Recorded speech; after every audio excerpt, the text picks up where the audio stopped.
खुद ही अपने बच्चे को अगवा किया और उसी कुछ दिन बाद अपने बेटे को यहीं पर दफन कर दिया, लेकिन किसी को, मोहल्लेदार को, किसी को खबर तक ना हुई। हालत थी बच्चे, हालत बहुत बुरी थी इस बच्चे की। हाथ टूटा हुआ था, ये टांगों पे कुछ चीज़ें मारी ऐसी, ये पीठ पे मारा हुआ था उसे। बाप ने अपने बेटे को अपने ही कारखाने में या तो जिंदा या मुर्दा दफन कर दिया। तो खड्डे में गिराया गया था ना, कपड़े में लपेटा हुआ था, गले में रस्सी कपड़े का बंद दिया हुआ था, ठीक है। फांसी जैसे लगाई जाती, ऐसे गले में कपड़ा डाला हुआ था उसने, ऐसे बच्चे को फेंका हुआ था नीचे, तो निकाल कर कपड़े में लपेट कर बच्चे को ऐसे फेंका। नाज़रीन, पब्लिक पॉइंट न्यूज़ के साथ आपका मेज़बान साइम राजपूत और आप देख रहे हैं पब्लिक पॉइंट न्यूज़। नाज़रीन, आपने वो खबर सुनी होगी और आज उस खबर के मुताबिक हम लाहौर में मौजूद हैं और वो ये घर है, वो ये कारखाना है जहाँ पर उस स्काफ बाप ने ये काम किया। अपने बेटे को पहले तो कुछ दिन के लिए अपने बेटे को यहाँ से लापता करार दे दिया कि मेरा बेटा जो है वो कोई बंदा अगवा करके ले गया। पुलिस को ये इतला दी कि मेरे बच्चे को आप लोग ढूंढें। जब पुलिस तक चला गया, खुद ही अपने बच्चे को अगवा किया और उसी कुछ दिन बाद अपने बेटे को यहीं पर दफन कर दिया, लेकिन किसी को, मोहल्लेदार को, किसी को खबर तक ना हुई कि बच्चा आखिर गया किधर। बच्चा पुलिस ढूंढती रही, पुलिस ने अपनी इन्वेस्टिगेशन जो है वो पूरी की, लेकिन आकर जब उस बाप को पकड़ा तो उस बाप ने अपने उसी बेटे को, अपने उसी जिगर को, जी हाँ, मैं उस वालिद साहब की, उस बाप की कहानी आपको बताने जा रहा हूँ। मैं ये नहीं कहता कि हर बाप एक जैसा है, लेकिन उस स्क्रीन के ऊपर उनकी तस्वीरें चल रही हैं, फोटोज चल रही हैं। पुलिस ने पकड़ने के बाद उस बंदे को यहाँ पर लेके आए और इसी कारखाने के अंदर से वो बच्चे की लाश बरामद होती है। अफसोस की बात यह है कि जो जितने भी बाप देखने वाले हैं, मैं उन सबको एक जैसा नहीं कहूँगा, लेकिन कुछ होते हैं। और बात की कहानी जो अब कहानी जो निकल के आई है, वो कहानी ये है कि उस शख्स ने किसी दूसरी औरत की वजह से ये काम किया। आखिर क्या हुआ, ये सारा मामला यहाँ के मोहल्लेदारों से जानेंगे, क्योंकि ये घर जो है इस टाइम पूरा बंद है और यहाँ से जो है वो बंदे निकल गए हैं। यहाँ ये घर को सील कर दिया गया। बाकी की तफसीलात आप लोगों तक रखते हैं। ग्राम अहले मोहल्ला हमारे साथ मौजूद हैं और ये भाई साहब कहते हैं मौके पर मौजूद था जब पुलिस उस बंदे को लेकर आई, उस बाप को लेकर आई, उस बच्चे को यहाँ से निकाला। आए उनसे बात करते हैं। अस्सलाम वालेकुम। वालेकुम सलाम। अच्छा, मुझे बताएं, इस बंदे को आप जानते थे? हाँ जी, तकरीबन 5 महीने से जानते हैं। 5 महीने से? हाँ जी। ये अभी यहाँ पे शिफ्ट हुआ है या पहले के यहीं पे रहने वाला ही है। उसने ये सारा मामला क्यों किया? ये उसे पता होगा यार, अल्लाह की ज़ात को पता होगा। कितने साल का बच्चा था? बच्चा तकरीबन कुछ 6 साल का था, 6 साढ़े 6 साल का। बच्चे की जब आपने निकाला, अब खुद निकाला आपने? हाँ जी। क्या हालत थी बच्चे की? हालत बहुत बुरी थी इस बच्चे की। हाथ टूटा हुआ था, ये टांगों पे कुछ चीज़ें मारी ऐसी, ये पीठ पे मारा हुआ था उसे। उस बंदे को अफसोस हुआ था जब वो आपके सामने था? नहीं है, वो उसने तो मुंह लुकोया हुआ था, मुंह ढका हुआ था। पुलिस ने हथकड़ी लगाई हुई थी, ठीक है। उसे कह रहे थे टोया मारो, वो कह रहा है मेरे से नहीं मारते हैं। फिर पुलिस वाले ने उसे ठुड्डा मारा कि अब क्यों नहीं मारा टोया।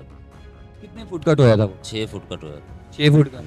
ये पास करके बनाई अंदर करके? करके पीछे उसके ऊपर उसने फर्श लगा दिया हुआ था, ईंटें जोड़ दी हुई थी। कितने लोग काम करते हैं यहाँ पे? तो फिलहाल तो 1-2 ये खुद काम करता था, तो 2-3 वर्कर थे। वो भी वर्कर यानी कि 1 हफ्ता पहले छुट्टी करवा दी थी। एक लगता है यार कोई बाप अपने बेटे के साथ ऐसी हरकत कर सकता है? देखें, ये तो क़यामत की निशानी है ना, जो इसने कर दी है। इसको तो सज़ा ऐसी मिलनी चाहिए कि जो सी दूसरों को भी अज़ियत नज़र आए कि यार अपनी औलाद के साथ क्या कर रहा हूँ मैं। कभी इसे सलाम दुआ हुई थी? हाँ, तकरीबन ये पीर वाले दिन से हफ्ता हो गया है, हमारी रोज़ाना सलाम दुआ हो रही है। खबर ये चल रही है कि इस बंदे ने अपनी दूसरी बीवी की वजह से ये सारा काम किया। ये नहीं पता हमें ये पता है कि हम सुबह उठे हैं तो इन्होंने कहा ये बच्चा मेरा गुम गया है, स्कूल नहीं गया, ठीक है। हम महल्लेदार थे, हमने साथ जाके कैमरे खुलवाए हैं, ये सारे यानी कि इंक्वायरी की है, थाने भी गए हैं, पुलिस को भी लेके आए हैं यहाँ पे। ये तो कल पता लगा जब यहाँ पे पुलिस आई है। कितने दिन का ये वाक़या था जब इसने कहा मेरा बच्चा? पीर वाले दिन, पिछले पीर वाले दिन? हाँ जी, पीर वाले दिन का ये वकूआ है। तो ये कल हफ्ते वाले दिन जब यहाँ पे 6:30 बजे पुलिस आई है ना, हम काम से आए हैं तो यहाँ पे देखे पुलिस की गाड़ियाँ खड़ी हुई थी। हम पूछ रहे हैं यार ये यहाँ क्या हुआ? बच्चे का तो हमें पता था कि गुम गया, ये नहीं पता था कि इसने मार के दफन कर दिया। अफसोस की बात है नाज़रीन किराम। हाँ, और मोहल्लेदारों से बात करते हैं और लोगों से रखते हैं आपके पास सामने बात। अस्सलाम वालेकुम। कैसे हैं आप? ठीक है। कितने साल से इस मोहल्ले में? 30 साल हो गए। 30 साल हो गए हैं। इस बंदे को कब से जानते हैं? इसको हो गया 5-6 साल जानता। 5-6 साल से जानते हैं। बैठे भी कभी इसके पास? नहीं, वैसे सलाम दुआ है। सलाम दुआ दे। कैसा बंदा था ये? देखने को तो ठीक था, पता नहीं अब क्या उसका माइंड में है। यानी कि देखने को ठीक था, दिल में जो हो तो अल्लाह जाने। वो अल्लाह के अल्लाह जान। क्या लगता है सर, आप जब यहाँ पे मौजूद थे जब बच्चे की लाश निकाली? मैं इधर ही था, तकरीबन बाहर था। देखा तो नहीं, निकाला तो उन्होंने, मैं बाहर था उसको। किस चीज़ में पैक की गई? तो छापर लगाया हुआ था। नहीं, उसको जब उसको खड्डे में गिराया गया था ना, कपड़े में लपेटा हुआ था, गले में रस्सी वो कपड़े का बंध दिया हुआ था, ठीक है। फांसी जैसे लगाई जाती, ऐसे गले में को कपड़ा डाला हुआ था उसने, ऐसे ही बच्चे को फेंका हुआ था नीचे, टोया निकाल कर कपड़े में लपेट कर बच्चे को ऐसे फेंक। आपकी दास्तान नाज़िर-ए-किराम इस मोहल्ले से उठ रही है और ये वो इस्लामी जमहूरिया पाकिस्तान है, ये वो मुसलमानों का पाकिस्तान है, जहाँ से ये देखें आप देखने वाले कह रहे होंगे जी ये क्या बाप सक्का था या मतरेया था। तो ये कहानी वाकई उस बाप की है जिसकी वो औलाद थी, लेकिन वो बेचारे का क्या कसूर था।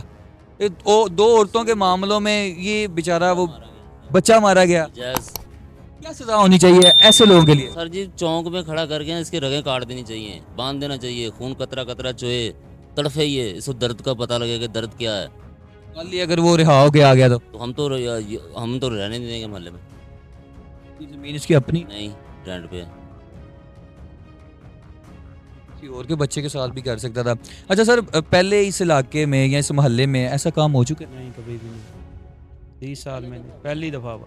इस बंदे को आपके लिहाज से अगर आप एक बाप की नज़र से देखें, आपके भी तो बच्चे होंगे, बाप की नज़र से देखें तो मुझे बताएं क्या बाप के अंदर अल्लाह ताला ने कोई ऐसा दिल पैदा किया है?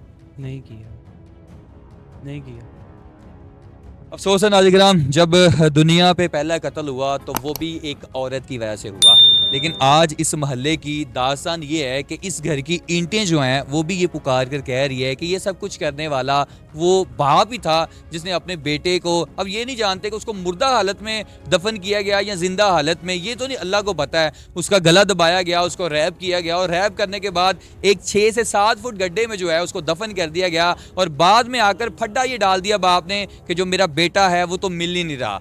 अब ये देख सकते हैं कि इस घर में अगर वो काम भी करता था, लेकिन दूसरी औरत, FIR के मुताबिक, पुलिस के मुताबिक दूसरी औरत के पीछे उस बंदे ने उस बच्चे का जो गला दबाकर उसको इस घर में दफन कर दिया गया। आज पुलिस आई, उसकी लाश को बरामद किया। लाश के वो हालात हैं कि स्क्रीन पर दिखाए नहीं जा सकते, वो उसने हालात कर दिए अपने बेटे के, लेकिन अभी भी उसकी अगर वीडियो मैं आपको दिखाऊं तो स्क्रीन पे जारी है, उस बंदे की शक्ल पे थोड़ी सी भी शर्मिंदगी नहीं है। आपने इस वीडियो को ज़्यादा से ज़्यादा शेयर करना है ताकि जो ऐसे बाप सोच कर बैठे हुए हैं खुदारा मत करें, ये हाथ है ना करें, उनसे जाके पूछे जिनके घर औलाद ही नहीं होती, अल्लाह ताला की तरफ से गिड़गड़ा कर वो पता नहीं किस किस के पास जाते हैं औलाद मांगने के लिए। अगर अल्लाह ताला ने आपको ये खूबसूरत ज़िंदगी दी है और ऐसी औलाद से नवाजा है तो खुदारा इल्तिजा यही है कि इसको बड़ा करें। ये आप लोगों की कल को कफालत करेंगे, जब आप बूढ़े हो जाएंगे तो यही लोग आपकी जिम्मेदारी उठाएंगे, ना कि आप ऐसी हालत करें। अपना ख्याल रखें, अपने मेज़बान को इजाज़त दें। अल्लाह हाफिज़।